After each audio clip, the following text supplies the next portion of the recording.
Through all of the negative and all of the fear that has been put out in the media, all of the scaremongering tactics, there has been an amazing opportunity emerge. With everyone stuck at home and pretty much slaved to either Hulu or Netflix or whatever else, if you go to Netflix and you have kids, especially teenagers, watch this with them. I'm sure there's going to be a point come when they've run out of things to watch. This series, Turn, an AMC series, Turn, is an amazing opportunity to teach about why what's going on now is so wrong and so antithetical to the American way of life, to the American spirit, and does a disservice to those who fought for this country. The Bill of Rights wasn't meant for when things are good and when things are pleasant and there aren't any problems. The Bill of Rights is meant for situations just like this one. The king himself, to my naysayers, the king himself could have made the argument to the settlers here, to the revolutionaries, stay in your homes. Let the crown protect you. It's too dangerous in the New World. And the New World was an incredibly dangerous place.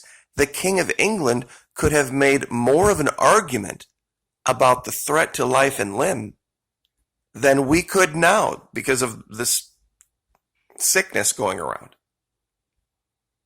He could have easily made that argument. The Crown is going to now install, and he could have called it medical martial law because there were all sorts of sicknesses that ravaged the land. There were all sorts of perils. And he could have said, I love my subjects so much that I don't want to see harm come to them.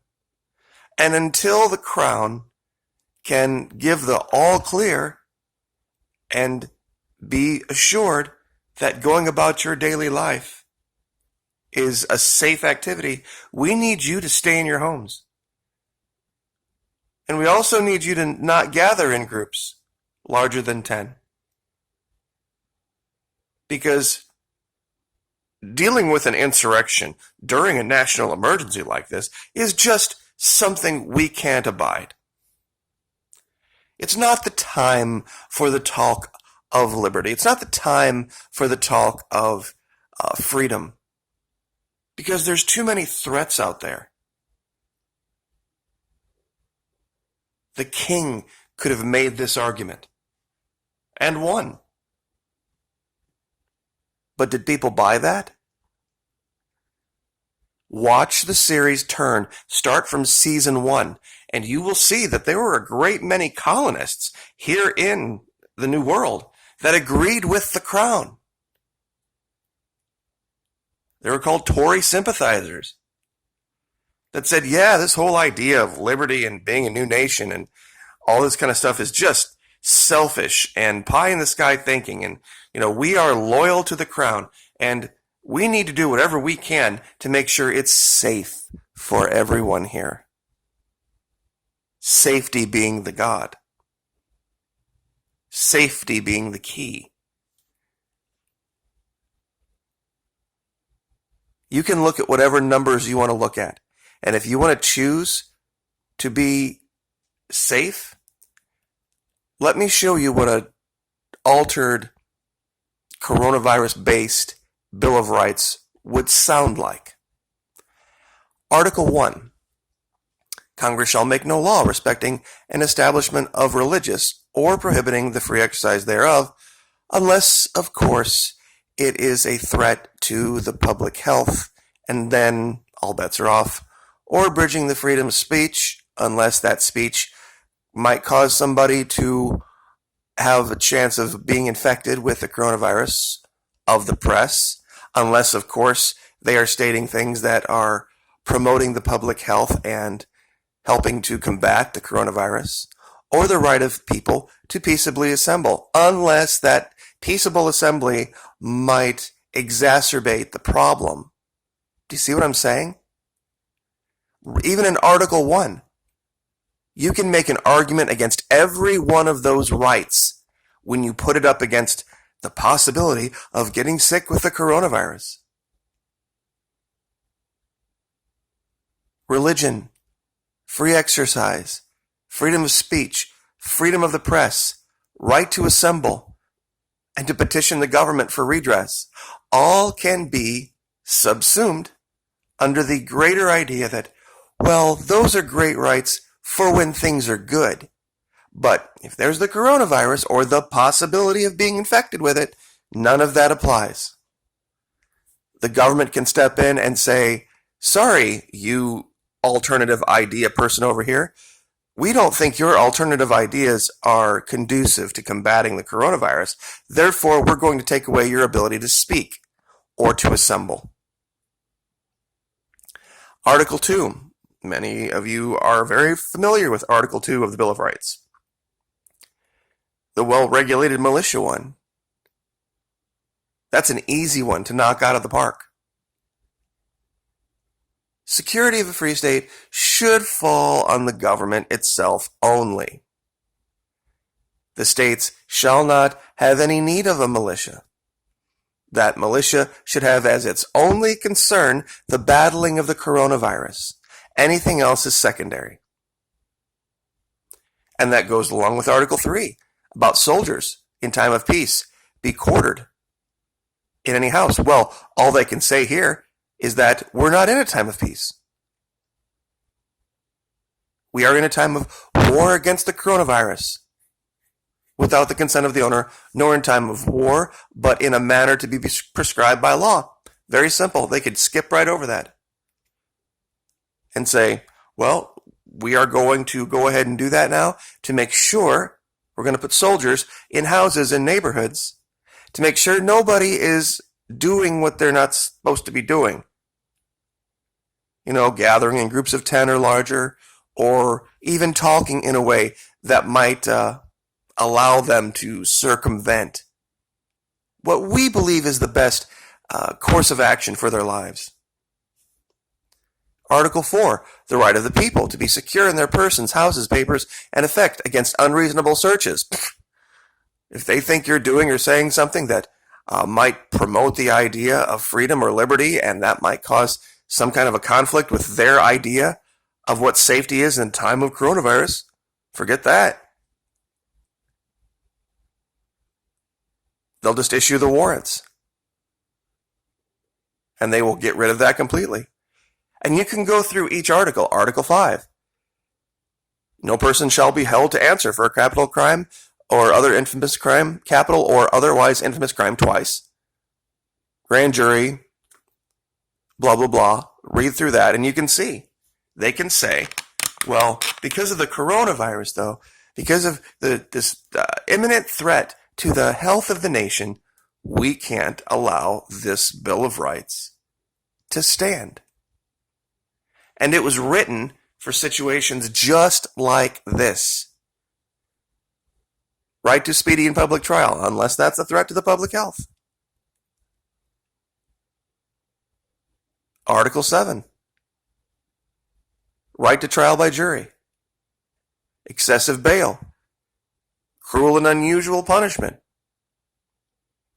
And 9 and 10, to me, are the most important here. In fact, I'm going to zoom the screen up so we can read 9 and 10 together.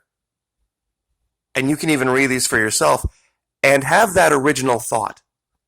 What was this really meant for?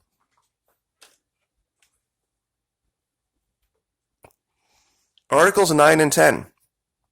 The enumeration in the Constitution of certain rights shall not be construed to deny or disparage others retained by the people, such as things like life, liberty, and the pursuit of happiness, maybe.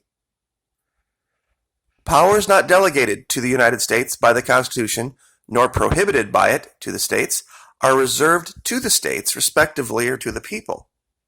This is why I've said I believe Ron DeSantis might be the only actual governor in the entire union that is abiding by the Constitution. It says specifically here that the people of the state have these rights to decide for themselves, under no threat from DC. I've mentioned before, I'm a big states' rights guy. I believe the most powerful person in your life should be your local town council and local mayor. Even if Ron DeSantis wanted to do something that he thought was wonderful for the state of Florida, the mayor of Jacksonville should have the ability to say, okay, that's great for the state of Florida, but the people of this city believe something different. So inside these bounds, the city of Jacksonville, we're going to do this other different thing. And, they can be held to account for that. I mean, in the sense that they are going to have to deal with the ramifications of their own decisions. They won't be able to defy the state, and then if that doesn't work out for them, come back to the state and say, we need help. You can't do that. But the rights enumerated in the Constitution are meant for situations like the coronavirus, not for just when things are hunky-dory. And to watch so many people be uneducated and unaware or unwilling to defend this and say, wait a minute, hold on. They don't get to tell us we can't peaceably assemble because they think the coronavirus this, that, or the other. They don't have that power. They don't have the power to restrict freedom of speech, freedom of religion. It is not, and this idea of it being a national emergency. My goodness, 40, we'll say 25, somewhere between 325 and 340 million people in this country, and a couple thousand are dead. It's not even a percentage of a percentage. And this constitutes a big enough emergency to completely ignore the Bill of Rights. Completely ignore it. They didn't even have to say we're suspending the Constitution. They just said we're just going to do it. It's a national emergency. We're going to defy these, and we now control all the judges and all of your ability to petition the government for redress. I couldn't do that right now. I couldn't go to the government and say, hey, you need to answer for this. They just throw me in jail and shut me up. That's the most terrifying thing about this. No matter how many numbers I put in context versus world populations.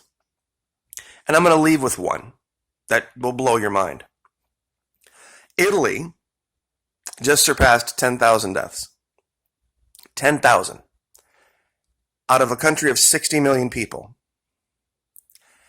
If you started right now and you had one person die every single second from the coronavirus for the next year, that's right, one person a second, every minute of every hour of every day, of every week, of every month, all the way through till this point next year, one person a second, you wouldn't even reach half of the population of Italy. Of just Italy. Think about that. Like, share, subscribe.